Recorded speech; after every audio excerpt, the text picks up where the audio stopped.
tanto logros como pendientes, diputada. Yo creo que sí es un cambio notorio el bloque constitucional que se ha reformado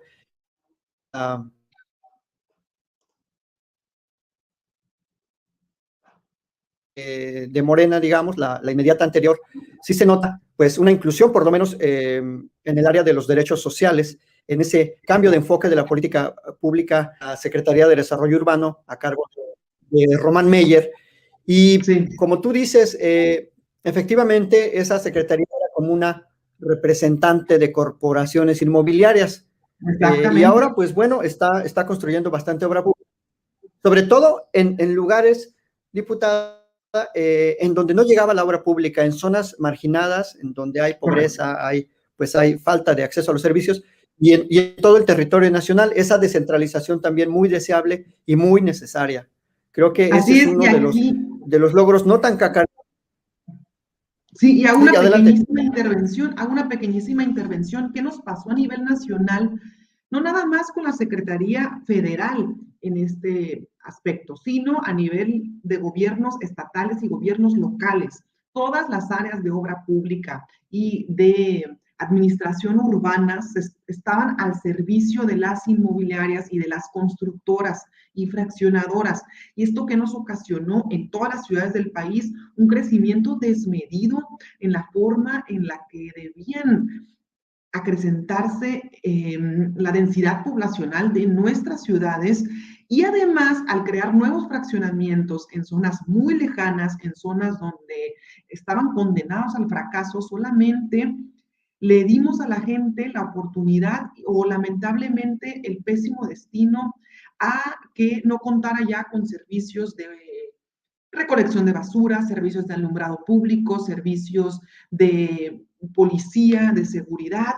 ¿Por qué? Porque los fraccionadoras se daban los permisos y finalmente construían donde quisieran, todas las casas que quisieran, de 40 metros cuadrados, es decir, ya no había una política pues considerable de al menos 60, 70 metros cuadrados para una familia. Ya hay fraccionamientos de 40 metros cuadrados que para una familia de 5, pues eso es muy lamentable, y los estados y los municipios no tenían la capacidad para brindar los servicios a zonas tan alejadas y aún así daban los permisos. Entonces, tanto las secretarías como los gobiernos locales y los gobiernos estatales se volvieron pues espacios al servicio de las constructoras y lamentablemente los provocadores de que ahora todas esas construcciones estén convertidas en picaderos y en zonas de alta marginación y de alto índice delictivo. Sí, creando más problemas de los que intentaban resolver. Un colega aquí en la universidad está haciendo un proyecto de investigación al respecto de cómo ese crecimiento horizontal pues empobrece a la gente que compra su casita allá, pero empobrece las finanzas públicas porque el gobierno tiene que invertir en la creación de nueva infraestructura y desaprovecha la infraestructura existente en como centros culturales, deportivos, educativos, etcétera. Pero eso es un tema que da para un programa completo. Sí, y te agradezco que hayas ensanchado esta información, diputada. Bueno, ahora, los retos más acuciantes. Tú mencionabas la reforma electoral, la ley de la consulta pública, la revocación de mandato, y bueno, ¿qué ha pasado con la ley de revocación de mandato? ¿Por qué la oposición en la Cámara no quiere que se siga con el procedimiento?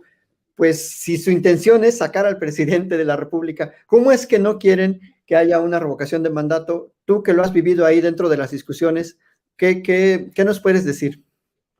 Bueno, en primer lugar decir que la revocación de mandato era una figura que no existía antes del 2019. Esto es muy importante porque ha sido una lucha y ha sido una propuesta del presidente de Andrés Manuel López Obrador, no desde que ahora es presidente, sino desde que era jefe de gobierno.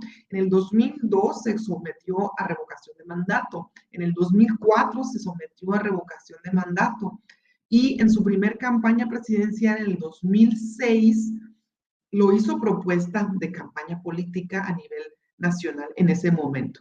en su segunda campaña igual, en su tercera campaña la misma forma. Entonces, ya había sido pues una promesa, una propuesta de que en México contáramos con una figura a la que el pueblo de México pudiera organizarse y decidir si el presidente quieren o no que continúe. Yo les aseguro que, por ejemplo, que ahora que comentábamos el caso de nuestros estudiantes, de los 43 estudiantes, yo les aseguro que si en ese momento hubiera habido una figura legal que nos permitiera recabar firmas y someter a revocación de mandato a Enrique Peña Nieto en el 2014, en el 2015 hubiera tenido que dejar de ser presidente, porque es históricamente el presidente con la peor aprobación de la historia. Ahora bien, no existía esta figura. Fue en la legislatura del 2019 al 2021 en la que esta figura se hizo pues una figura incorporada en nuestra Constitución. Tanto la revocación de mandato como la consulta popular.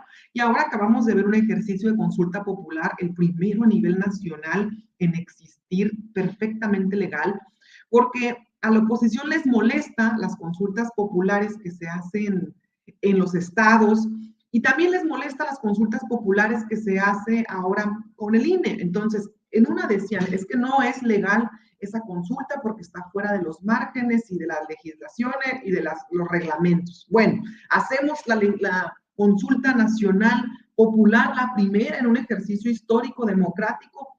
Pues tampoco les gusta. Entonces, lo mismo sucede con la revocación de mandato. Lo que no les gusta es que el pueblo decida, lo que no les gusta es darle juego a los ciudadanos y las ciudadanas. Muy en ello promueven la democracia y la participación, pero no la decisión política. No les gusta la participación popular, pero es algo de clase, es decir, es una cuestión de discriminación de clase lo que hace la oposición al no querer que el pueblo de México participe en las decisiones. ¿Y cuáles son los argumentos de siempre? Tienen que participar los que saben, tienen que participar los expertos, los técnicos, tienen que decidir los que realmente conocen al respecto. Yo que soy de Mexicali, Baja California, viví una consulta popular organizada por el gobierno de México sobre la cervecería Constellation Brands, que la conocemos muy bien y que sabemos cuál fue su desenlace. El 70% de la población votó que no quería la cerveza, el 70%. ¿Por qué? Porque es un asunto de decisión, es un asunto de lo que la gente, los habitantes que viven en una comunidad, en una ciudad, en un estado, desean para su estado y con coyunturas específicas que suceden. No necesariamente se requieren a miles y miles de expertos, porque todos sabemos qué queremos para nuestra colonia, aunque no seamos un experto en alumbrado público, en calles, sabemos perfectamente qué es lo que necesita. Y de eso se trata, y que no estemos clasificando quiénes sí y quiénes no pueden tomar decisiones políticas. Y en el caso de la revocación de mandato, pues sabemos que la votó en contra PAN, PRI, PRD, no quisieron que se aprobara. Sin embargo, se aprobó el pasado 1 de septiembre. Nosotros fue la primera reforma que se votó en cuanto entramos a la legislatura. Terminamos a las 7 de la mañana esa discusión. Y sin embargo, en el Senado también la revocación de mandato, pues se encontraron convergencias para la aprobación de esa ley. Entonces, por fortuna, ya tenemos una ley aprobada, una ley reglamentaria de la reforma constitucional que se hizo en el 2019 y ahora ya estamos muy prontos a que sea una realidad y que en el 2022 se pueda celebrar. ¿Qué requiere para que se pueda celebrar? Igual que cualquier otra reforma que la solicite la ciudadanía. Es decir, estamos de cara ante un proceso en el que va a ser la primera vez en el que el presidente desea someterse a sí mismo a revocación de mandato. Sin embargo, quienes tienen que solicitar que se lleve a cabo el mecanismo tiene que ser la ciudadanía, el pueblo de México. Entonces, lo que procede es que se abra la solicitud, que se recaben firmas y que finalmente se lleve a cabo la revocación de mandato en el 2022, a lo que estamos plenamente seguros de que el presidente será ratificado en el 2022 y esperamos contar con un alta porcentaje de participación popular. Es muy importante decir que estamos dando pasos agigantados a una democracia participativa, a que nos hagamos la costumbre de participar para tomar las decisiones de nuestras colonias, de nuestras ciudades y del país entero. Sí, diputada, qué bueno que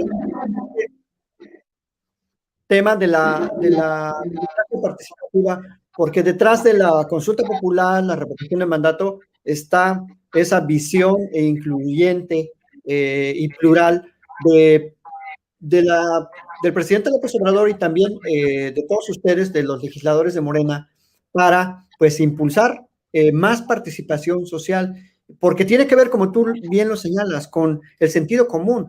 O sea, no se trata de analizar, por ejemplo, en el caso de la Constellations, que si